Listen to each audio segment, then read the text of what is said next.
चंदनपुर नाम के एक छोटे से गांव में ढोला और उसके पिताजी रहा करते थे। ढोला एक बहुत ही भोला भाला और मासूम लड़का था।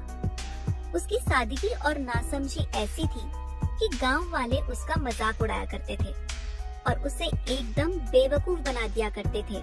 बेटा ढोला जाकर 1 किलो आटा लेकर आ जा। सारा आटा खत्म हो चुका है, रोटी बनानी है और कुछ बचा ही नहीं घर में। ठीक है पिताजी, मैं अभी जाता हूँ, दुकान यहाँ पास में ही तो है। अरे ढोला रुक, जरा आटा लेते वक्त थोड़ा ध्यान रखना, अच्छी क्वालिटी का लेना। पिछले बार जो लिया था वो ठीक नहीं था। ढोला आटा लेने चला जाता है। अर्जुन अपने दोस्त मोहन के साथ खड़ा होता है, तभी उसे ढोला आते हुए दिख जाता है। अरे वह देखो ढोला आ रहा है, अभी उसका बेवकूफ बनाते हैं। अरे ढोला कहाँ जा रहा है भाई? अर्जुन भाई, पिताजी ने कहा है कि 1 किलो आटा लेकर आना, तो मैं बस वही लेने जा रहा हूँ। अरे ढोला रुक जरा, तेरे पिताजी ने आटा नहीं चावल मांगे हैं, तूने शायद गलत समझा। अरे भाई, पिताजी ने तो साफ साफ आटा कहा था, मैंने खुद सुना था उनकी बात। अरे नहीं ढोला, तेरे पिताजी ने तुझे चावल मंगा है और तू चावल ही लेकर जा, वरना तो खामा तुझे फिर से बेवकूफ समझेंगे। ढोला दुकानदार से चावल लेकर अपने घर चला जाता है।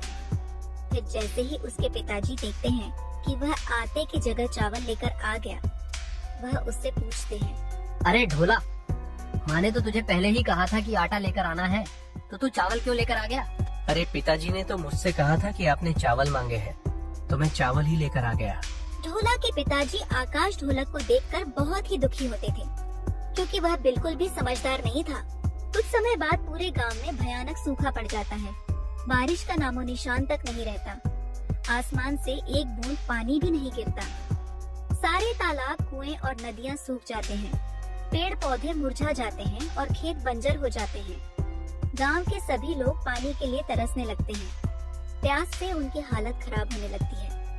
बच्चे, बूढ़े, जवान सब पानी की एक एक बूंद को तरसते हैं। ऐसे में गांव का एक सेठ, जिसकी जमीन पर किसी चमत्कार से थोड़ा पानी बचा रहता है, वह उस पानी को ऊंचे दामों पर बेचना शुरू कर देता है। सेठ जी, पानी भी कोई बेचने की चीज होती है क्या? ये तो ऊपर वाले की देन है, प्रकृति का वरदान है जिसे सबके लिए खुला होना चाहिए।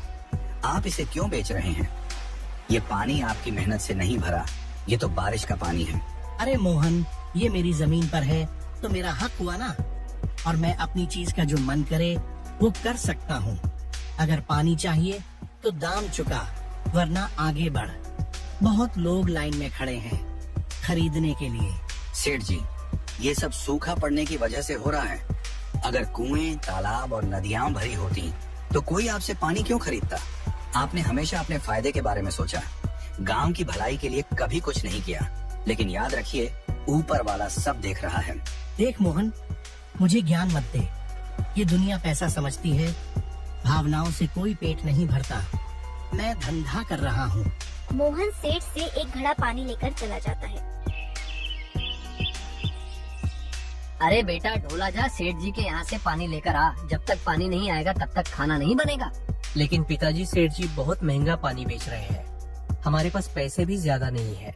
बेटा, गरीब आदमी के पास कोई और चारा नहीं होता, पानी तो चाहिए ही, चाहे जैसे भी आए। अगर आज पानी न लाए तो खाना कैसे बनेगा?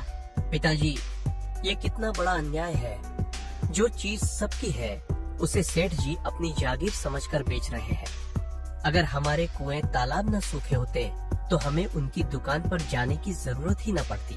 ढोला पानी लेने चला जाता है। अरे सेठ जी, एक घड़ा पानी दे दीजिए, कितने का दिया है? एक घड़ा पानी 10 का दिया है। अरे सेठ जी रुकिए जरा, ये क्या माजरा है? कल ही तो आपने मेरे हाथ में एक घड़ा पकड़ाया था, और वो भी 5 रुपए में। आज सुबह सुबह दाम दोगुना कैसे हो गया? 10 का कैसे कर दिया? ये तो सरासर अन्याय है। अरे भाई, अन्याय व अन्याय चिल्लाने से कुछ नहीं होगा। सुनो तो सही, पानी खत्म हो रहा है, समझे? टैंकर की आवाज आ ही कम हो गई। नदियाँ सूख रही हैं, कुएं बंजर हो गए हैं। पैसे में दाम तो बढ़ेंगे ही। कल 5 का था, आज 10 का है। ये बाजार का नियम है, मेरी मजबूरी है। लेना हो तो लो, वरना और लोग बेकरार खड़े हैं।